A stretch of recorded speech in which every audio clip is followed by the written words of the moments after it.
اور فرمایا کہ ولا فسوق، اور گناہ بھی نہیں کر سکتا۔ فسوق نافرمانی کو کہتے ہیں، یعنی اللہ کے حکم سے نکل جانا، اللہ کی فرما برداری سے نکل کر نافرمانی اختیار کر لینا۔ اب فسوق کی تفصیل ہے، فسوق کے اندر حج کی نافرمانی، فسوق کے اندر عام گناہ مراد نہیں ہے، یہ بات ہم ذہن میں رکھ لیں۔ عام گناہ تو ہر جگہ ممنوع ہے، لا فسوق تو ہر جگہ ہے۔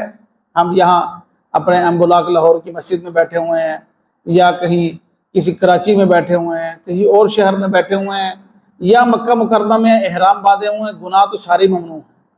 ہر جگہ پر اللہ ہے، اور اللہ کا حکم، اللہ کے ریٹ، اللہ کا قانون ہر جگہ پر لاگو، وہ سارے گناہ ہر جگہ پر ممنوع ہیں۔ اب فسوق کے اندر جو گناہ آتے ہیں خالصتاً وہ گناہ ہیں جو احرام کی حالت میں ممنوع ہیں، جن کا تعلق احرام کے ساتھ ہے، عام حالت میں وہ جائز ہوتے ہیں، احرام کے ساتھ ان کا تعلق ہے۔ اب وہ کون سی چیزیں ہیں؟ وہ چھ۔ اعوذ باللہ من الشیطان الرجیم، بسم اللہ الرحمن الرحیم۔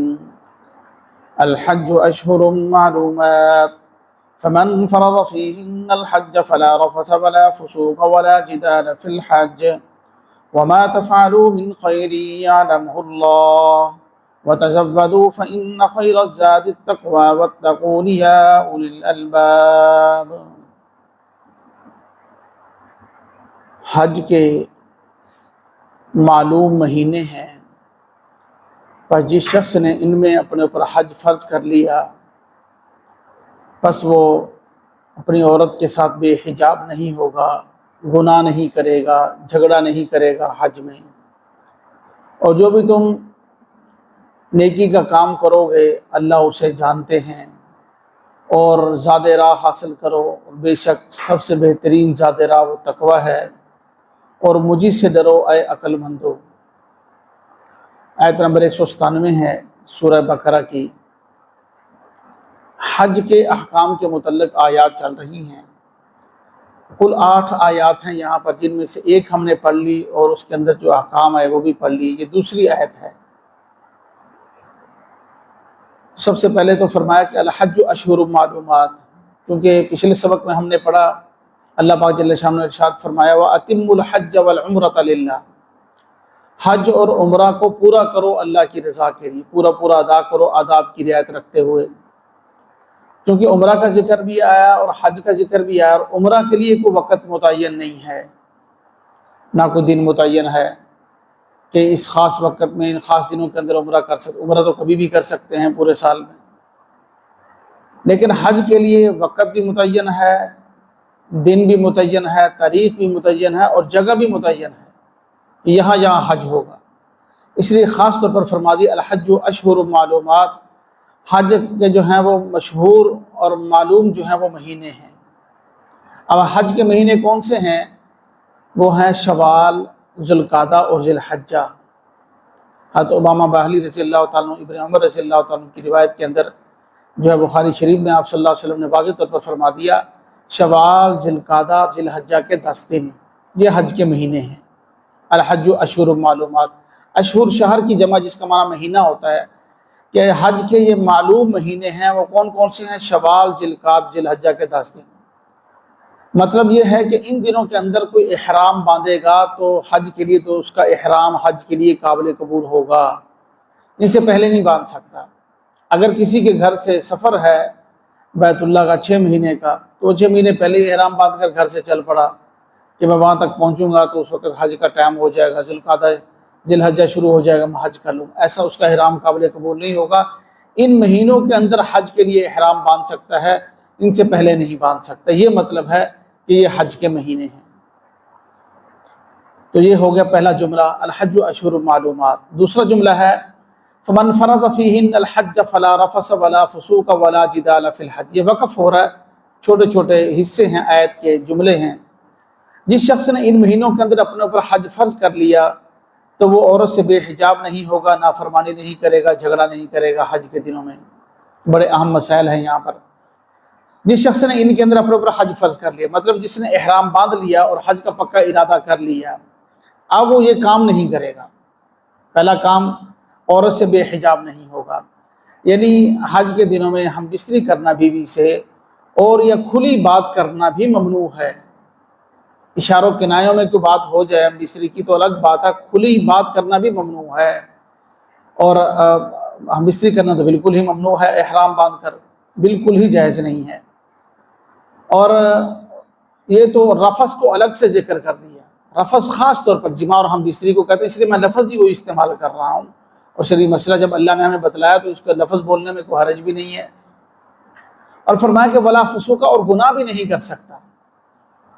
فسوق نافرمانی کو کہتے ہیں، یعنی اللہ کے حکم سے نکل جانا، اللہ کی فرمان برداری سے نکل کر نافرمانی اختیار کر لینا۔ اب فسوق کی تفصیل ہے، فسوق کے اندر حج کی نافرمانی، فسوق کے اندر عام گناہ مراد نہیں ہے، یہ بات ہم ذہن میں رکھ لیں۔ عام گناہ تو ہر جگہ ممنوع ہے، لا فسوق تو ہر جگہ ہے۔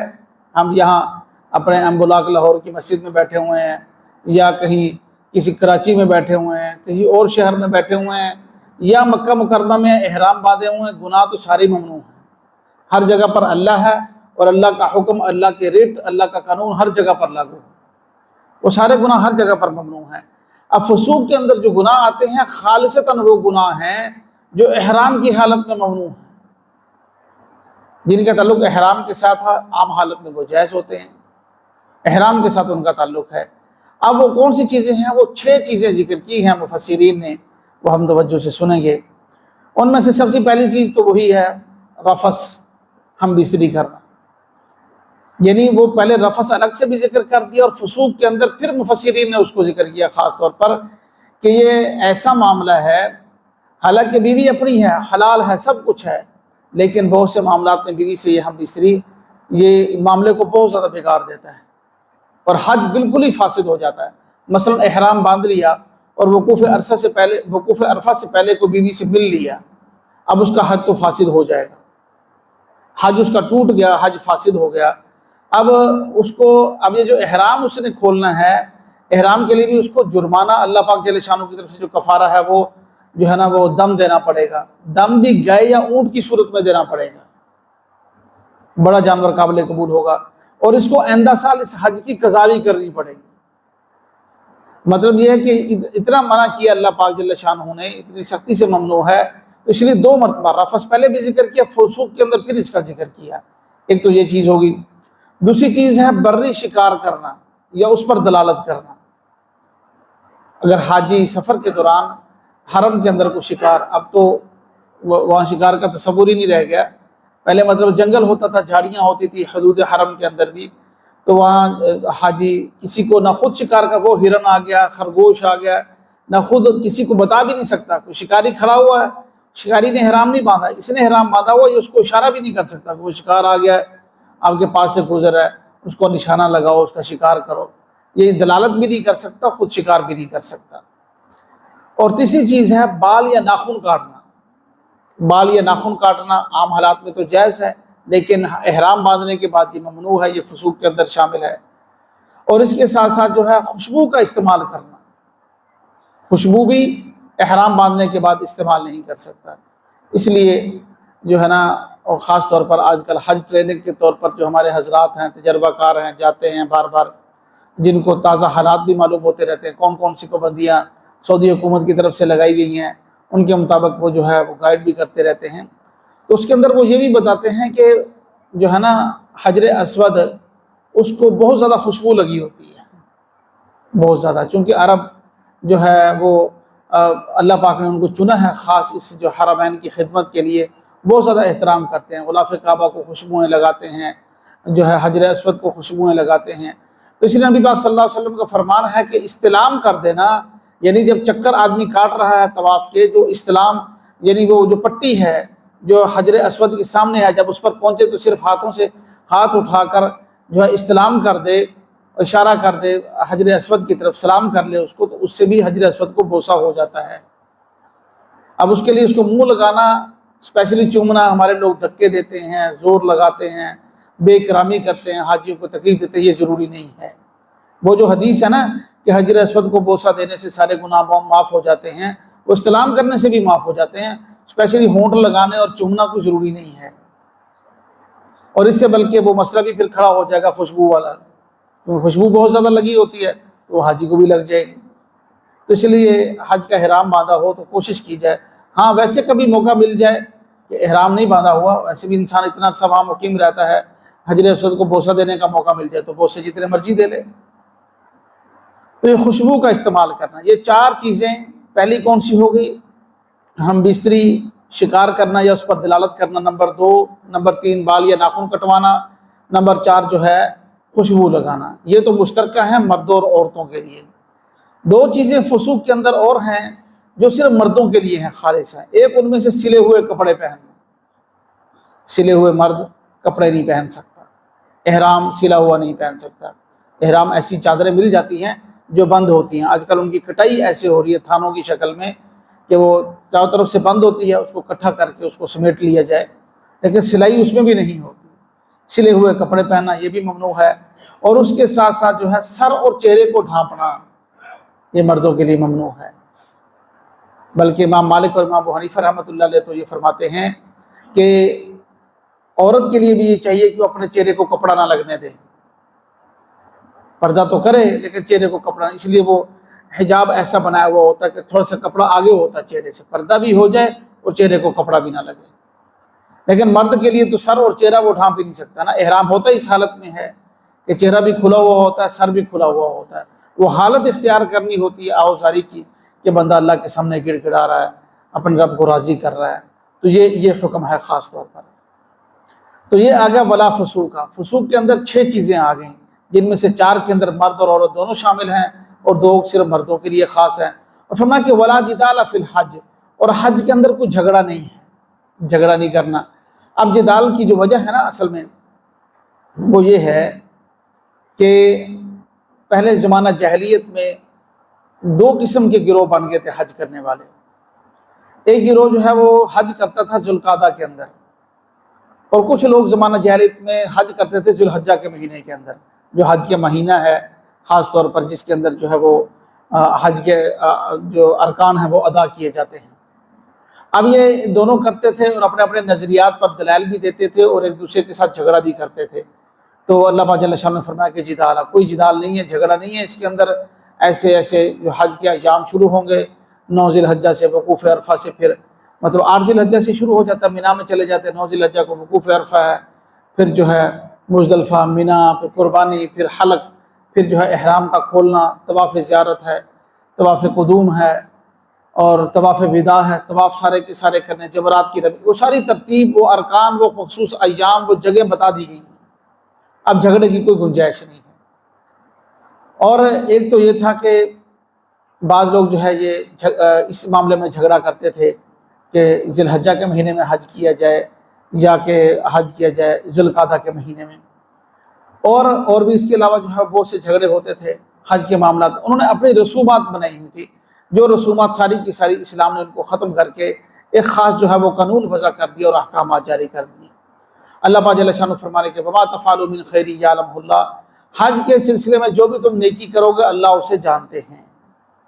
یہ تو پکی بات ہے، اللہ ہر جگہ پر فرما رہے ہیں قرآن پاک میں، نماز پڑھی ہے، روزہ رکھا ہے، جو بھی نیکی کر رہا ہے، گناہ کر رہا ہے، اللہ اس کو جانتے ہیں، اللہ نے اس کا اجر دینا ہے۔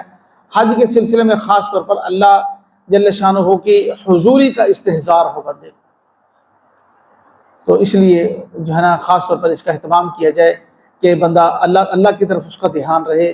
اللہ ہر جو بھی نیکی کا کام کر رہا ہے حج کے دوران اللہ اسے جانتے ہیں۔ اور فرمایا کہ وَتَزَوَّدُوا، اور زیادہ راہ ساتھ لے کر چلا کرو۔ قرآن پاک میں حکم ہے، دیکھیں ایک ایک جملے کے اندر، آیت کے ایک حصے کے اندر کتنے احکامات بھرے ہوئے ہیں۔ یہ تو میں صرف تفسیر خلاصہ عرض کر رہا ہوں، تفسیر کا بھی خلاصہ عرض کر رہا ہوں، تفصیل تو اس کی بہت ہے، پھر مسائل کی کتابیں کھولیں تو اس میں مسائل بہت ہیں، کئی 100 مسائل جو ہے نا اسی ایک ایک حصے کے تحت ہیں۔ فرمایا کہ وَتَزَوَّدُوا فَإِنَّ خَيْرَ الزَّادِ التَّقْوَىٰ، اور زیادہ راہ ساتھ لے کر چلو۔ اب تو سفر مختصر ہوتا ہے، 4-5 گھنٹے میں آدمی اپنے مقام پر پہنچ کر عمرہ کر لیتا ہے۔ پہلے سفر لمبا ہوتا تھا، ہمارے کی بڑوں نے حج کیے بحری جہازوں کے ذریعے، کے مہینے سفر ہوتا تھا، اور اس سے پہلے جن لوگوں نے کیے 200 سال 300 سال پہلے پیدل حج کیے، کئیوں نے جو ہے وہ سواریوں پر، جانوروں پر حج کیے۔ تو جو ہے یہاں سے کچھ لوگوں کو جو ہے نا بہت زیادہ اس بات کا وہ ہوتا ہے کہ توکل، ہم جو ہے نا بڑا توکل اختیار کیے ہوئے ہیں، بس اللہ کی ذات پہ بھروسہ ہے، 2 کپڑے اٹھائے کندھے پہ رکھے اور میں جی حج عمرے کو چلا۔ قرآن اس چیز سے منع کرتا ہے۔ یہاں سے تو چل پڑا، راستے میں اس نے بھیک مانگنی شروع کر دی، راستے میں جو ہے وہ منگتا بن گیا، یہ تو ٹھیک نہیں ہے نا۔ ایک وقار ہے، ایک پروٹوکول ہے، حاجی کو اتنا اونچا مقام، اتنا اونچا اعزاز دیا گیا ہے۔ اب یہ جو یہاں سے جا رہا ہے اپنے وقار کو ملحوظ خاطر رکھے، وقار اپنا خراب نہ کرے، ایسا نہ ہو کہ وہاں جا کر پھر اس کو یہ نوبت پیش آ جائے۔ اس لیے اپنی پوری تیاری کر کے جائے، کسی سے مانگنے کی ضرورت نہ پڑے، پوری 100%۔ جتنی ضرورتیں پڑتی ہیں حاجی کے لیے ان کا اہتمام کر کے جاؤ، توکل کے خلاف بھی نہیں ہے۔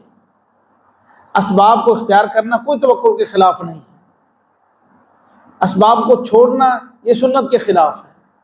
سنت ہی آپ صلی اللہ علیہ وسلم نے اسباب اختیار کی، آپ کا وہ حکم ہے اونٹ کو باندھ کر اللہ کے اوپر توکل کرو، کھلا چھوڑ دو میں اللہ پر توکل کر رہا ہوں، ایسا نہیں ہے۔ گاڑی کو لاک کرو پھر اللہ پر توکل کرو، تو یہ تو نبی پاک صلی اللہ علیہ وسلم کے جو ہے وہ سنت کے خلاف ہے۔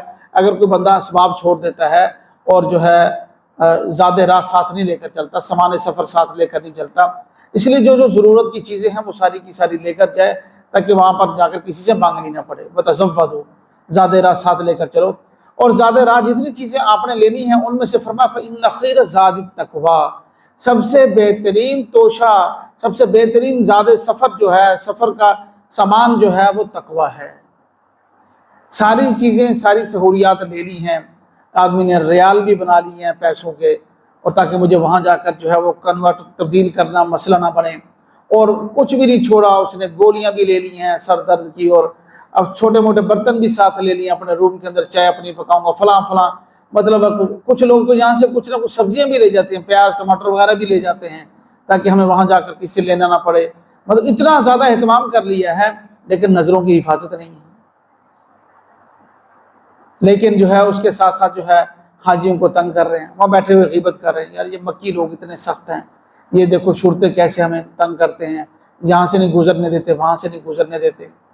وہ بیچارے چیخ چیخ کر ان کا گلا بیٹھ جاتا ہے، وہ ہماری خدمت کے لیے کھڑے ہوئے ہیں، اللہ پاک نے ان کو چنا ہے، ہماری خدمت حد سے زیادہ وہ کرتے ہیں۔ تو اس لیے بھائی یہ بات بہت ضروری ہے کہ سب سے بہترین تقویٰ زاد راہ جو ہے نا، سفر سامان سفر جو ہے وہ تقویٰ ہے، اللہ سے ڈرنا ہے، ہمارے نہ حقوق اللہ کے اندر کوتاہی ہو، نہ حقوق العباد کے اندر وہاں جا کر کوتاہی ہو۔ اور فرمایا کہ واتقون یا اولی الالباب، اور مجھے سے ڈرو اے میرے عقل مندو، اللہ پاک جل شانہ فرما رہے ہیں کہ مجھے سے ڈرو اے عقل مندو، اللہ پاک ہی سے ڈرنا ہے، اللہ کے علاوہ کسی کا ڈر اور خوف نہیں ہے۔ اگلی آیت جو ہے نا وہ اس کے اندر کافی سارے مسائل تفصیل ہے، اس کا ایک حصہ ہم پڑھ لیتے ہیں آج، چلو کچھ نہ کچھ بوجھ ہلکا ہو جائے گا۔ لیس علیکم جناح ان تبتغوا فضلا من ربکم، بس اتنا پڑھتے ہیں، تمہارے اوپر کوئی گناہ نہیں ہے، کوئی حرج نہیں ہے کہ تم اپنے رب کے فضل کو تلاش کرو۔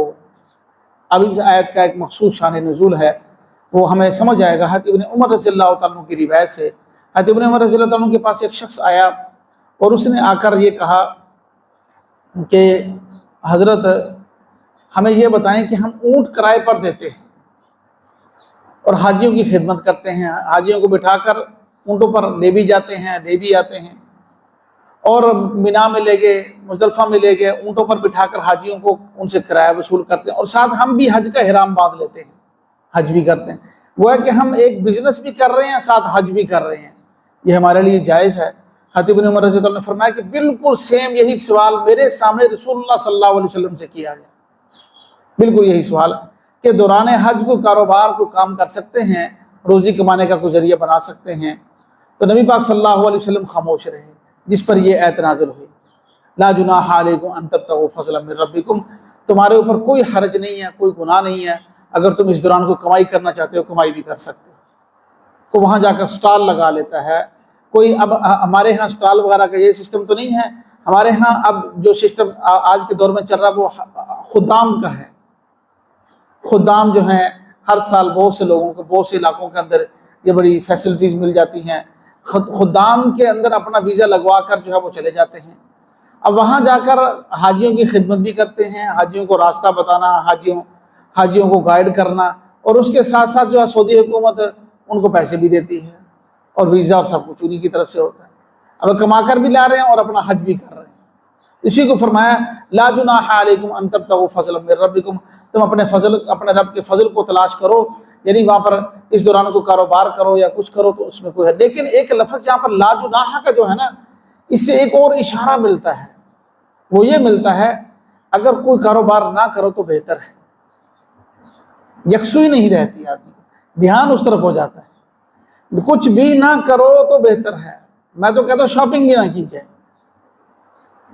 تو اس لیے کچھ بھی نہ کرو یہ بہتر ہے. لیکن اگر کر لو تو لا جناح، کوئی حرج نہیں ہے. لا جناح کا معنی یہ کہہ رہا ہے، یہ اشارہ اس سے یہ مل رہا ہے اس آیت سے کہ اگر نہ کرو کوئی کاروبار تو یہ بہتر ہے، اگر کر لو تو اس میں کوئی حرج بھی نہیں ہے، تم کر سکتے ہو، تمہارے لیے اجازت ہے. آگے بھی کچھ احکامات آ رہے ہیں عرفات کے، مزدلفہ کے، وہ انشاءاللہ صبح ذکر پڑھیں گے. اللہ پاک عمل کی توفیق نصیب فرمائے.